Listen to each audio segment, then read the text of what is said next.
दोस्तों अवां खे भली कार चवंदा पंहिंजे चैनल सिंधी लाइव में। अॼु असांजो वीडियो सिंध जे हिकु वॾे फ़नकार जे बारे में आहे जंहिं सिंधी मौसीक़ी ऐं राग ते लॻभॻि 35 सालनि ताईं राज कयो आहे। वीडियो स्टार्ट करण खां पहिरीं दोस्तनि सां गुज़ारिश कंदासीं त असांजे चैनल खे लाइक कयो, सब्सक्राइब कयो ऐं दोस्तनि ताईं शेयर कयो। असांजो वीडियो आहे सिंध जे हिकु बहितरीनु फ़नकार उस्ताद मंज़ूर सखीराणीअ जे बारे में। उस्ताद मंज़ूर सखीराणीअ जो नालो मंज़ूर अली आहे, पर हिन खे दुनिया उस्ताद मंज़ूर सखीराणीअ जे नाले सां सुञाणे थी।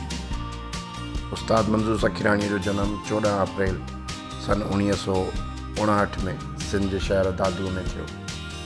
हिन पंहिंजे फ़न जी शुरूआति सन 1980 में कई, फ़क़ति 20 सालनि जी उमिरि में, ऐं सिंध जे अवाम लाइ लाज़वाल मौसीक़ी ऐं राग ॾिनो। जॾहिं हिन इहा आस अंदर में यार अथम मुॾे नेण न खण ऐं दोस्त कयासीं दिलदारीअ लाइ जहिड़ा नायाब कलाम ॾिना, जंहिंखे ॿुधी सिंध जी हर पीढ़ी लुत्फ़ अंदोज़ थिए पई। सिंध जी मौसीक़ीअ ते लॻभॻि 35 साल राज करण वारो फ़नकार उस्ताद मंज़ूर सखीराणी हिकु रागी, कलाम लेखक ऐं मौसीक़ार पिणु आहे।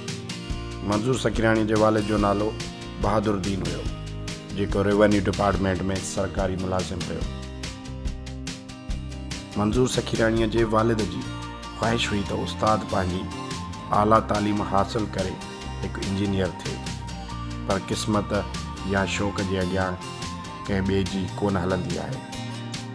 मंज़ूर सखीराणी पंहिंजी प्राइमरी तालीम खां पोइ दादू शहर जे गवर्नमेंट डिग्री कॉलेज मां इंटरमीडिएट पास कई।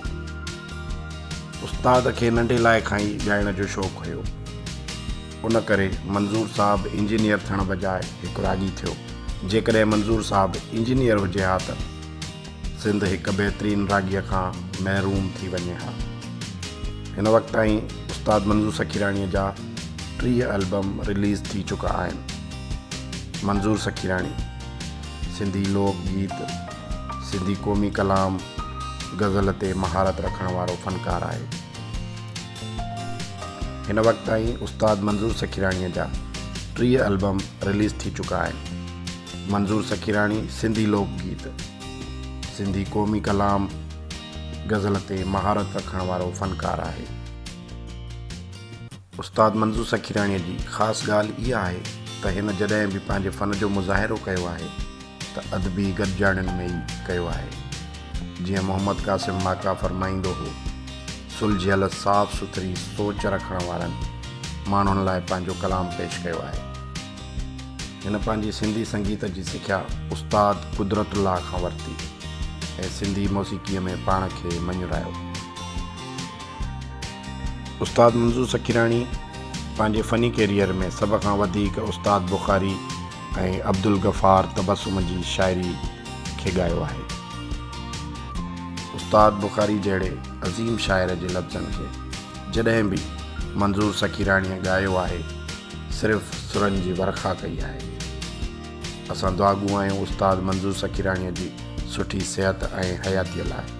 अहिड़ा फ़नकार पंहिंजी शख़्सियत ऐं फ़न में कंहिं यूनिवर्सिटीअ खां घटि कोन आहिनि। उमेदु आहे तव्हांखे असांजो वीडियो पसंदि आयो हूंदो। गुज़ारिश कयूं था असांजे चैनल खे लाइक कयो, सब्सक्राइब कयो, दोस्तनि ताईं शेयर कयो ऐं पंहिंजो फीडबैक कमेंट में ज़रूरु लिखो। वॾी महिरबानी, लख थोरा। जिए लतीफ़, जय झूलेलाल।